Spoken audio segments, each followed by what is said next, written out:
And President Trump says he assumes his relationship with Elon Musk is now over after their online feud exploded last week.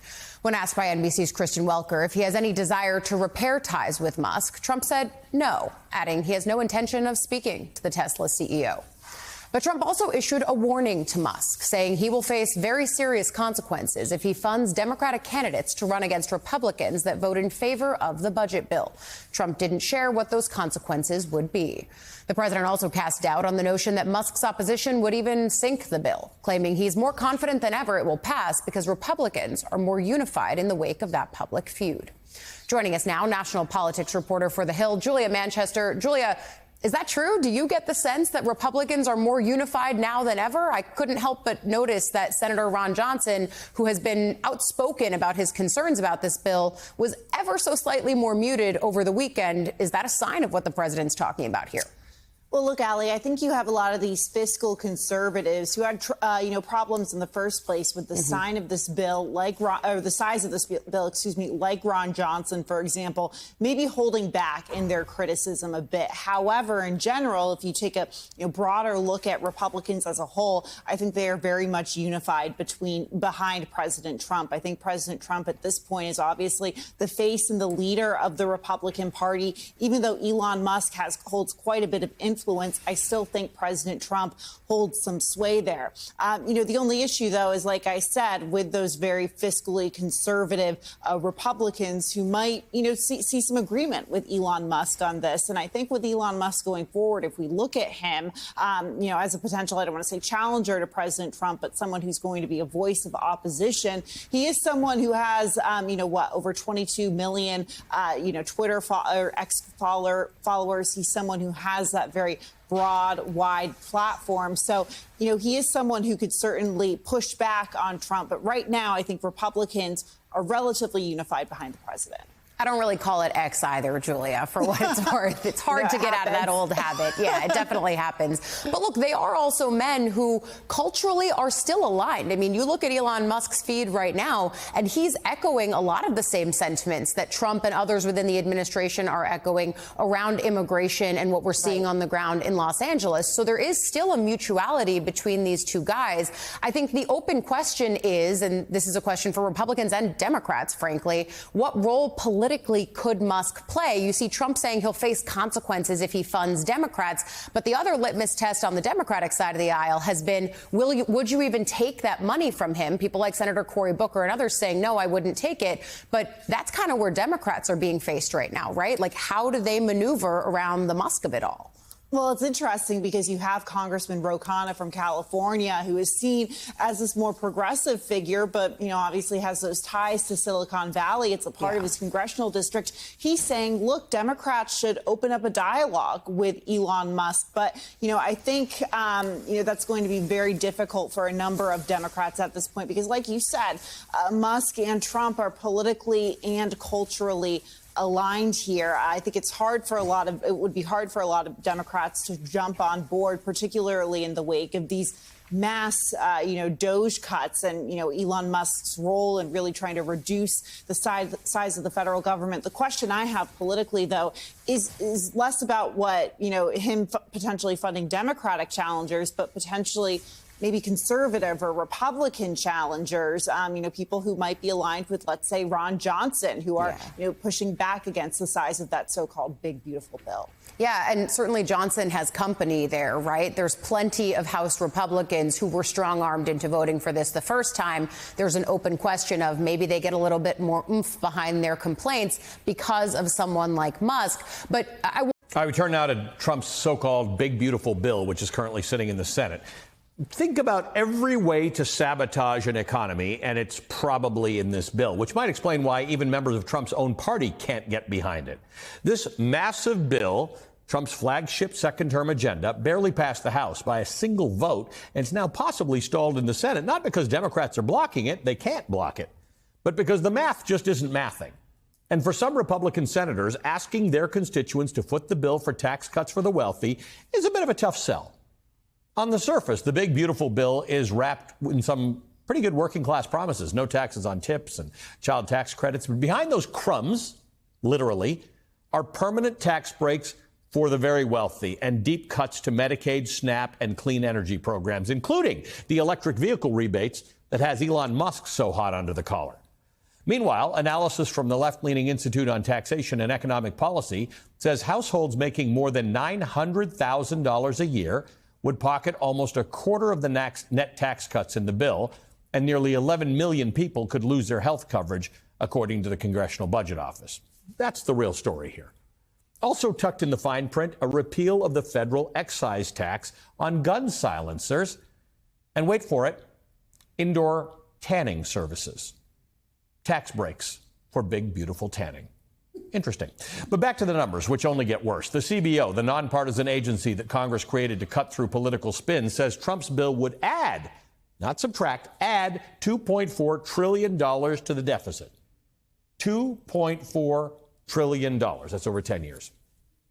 Independent experts say it could be higher, up to $3.1 trillion. Tell me again how this is a growth plan. It's not. It's trickle-up economics. What this is class warfare in disguise. Even Trump's ex-BFF, Elon Musk, is torching the plan. He posted more than 24 times on X in a 48-hour period, calling it a disgusting abomination that will doom the country to debt slavery. Now, when the Thelma to Trump's Louise decides, actually, I'm not dying in this car with you, you know you've got a problem. Okay, I keep getting distracted. Let's go back to the numbers. $2.4 trillion added to the deficit. 11 million Americans losing health care coverage. Some estimates are higher. A tax code permanently skewed to serve the rich. ICE funding increases. 365% more for detention, 500% more for deportation. It's worth noting, private prison companies lining up for those ICE contracts donated more than $1 million to Trump's reelection. But instead of facing the math, Trump and his House Speaker Mike Johnson are attacking the Congressional Budget Office, calling it Democrat-controlled, even as Republican economists rush to the defense of the CBO. Douglas Holtz-Eakin, a former CBO director himself, said the CBO has nonpartisanship in its DNA. Jessica Riedel, a senior fellow at the right-leaning Manhattan Institute, also tells NPR that the CBO was designed to provide lawmakers with objective information about the budgetary impact of proposed legislation. Quote, it is important as a separation of powers for Congress to have their own scorekeeping agency so that they're not dependent on the White House to tell them what the budget looks like and how much legislation will cost, end quote. These are their own Republican experts, but rather than listen to their experts, Republicans in Congress are instead doing what they do best, rewriting the rules, MAGA style, to make the numbers look better than they actually are. Enter their favorite budget gimmick these days, so-called dynamic scoring, which means projecting all the economic growth they hope this bill will magically create and then baking those possible but highly optimistic numbers into the budget math. It's basically a fantasy formula that assumes that tax cuts will pay for themselves. Spoiler alert. Yeah, you said it. They don't. In fact, a report from Penn's Wharton School found the opposite. Dynamic scoring actually showed a bigger increase in the deficit, partly because the bill would encourage higher income workers to work fewer hours, resulting in lower income tax revenue. Believing that this plan is going to pay for itself or they're going to grow their way out of the deficit is the equivalent of quitting your job because you're sure you're going to win the lottery or at least get a really big raise. Except this Republican gamble is not theoretical. It's actually messing with the livelihoods of millions of Americans. And there's another gaping hole in the Republican analysis, by the way, Trump's tariffs. Much of the bill's revenue depends on them, but tariffs are only in effect while he's in office, which is until January 20th, 2029, unless you believe Steve Bannon, who says Trump's good for another term in office. Come 2029, a new president could reverse them with the stroke of a pen. Secondly, so you can't rely on that revenue, but secondly, tariffs are designed to reduce imports. So if that goal is achieved, then we won't get all that tariff revenue. On is why are they doing it and what are they going to use it for? Max, it really is something that Pete Hegseth jumped from National Guard to Marines at Camp Pendleton. Right. This is not what you want in a situation like this, a trigger-happy Secretary of Defense. Now, I think one thing you can say in favor of the Trump administration is I don't think that they are looking for wars overseas. They're not necessarily looking to involve U.S. forces in conflict with Iran or other bad actors, but it does seem like they're looking for wars at home. They're looking for confrontations at home.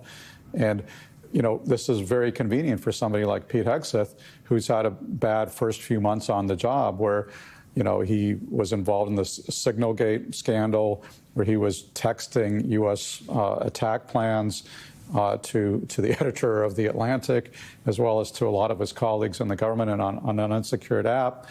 He's had massive turmoil in the Secretary of Defense office, people coming and going. He's been focused on culture wars, not on really preparing America for actual wars against actual adversaries. And from what we read, he has not been in good odor in the White House, that President Trump has not been happy with a lot of the stuff that he's doing, including when he wanted to give Elon Musk access to U.S. war plans involving China.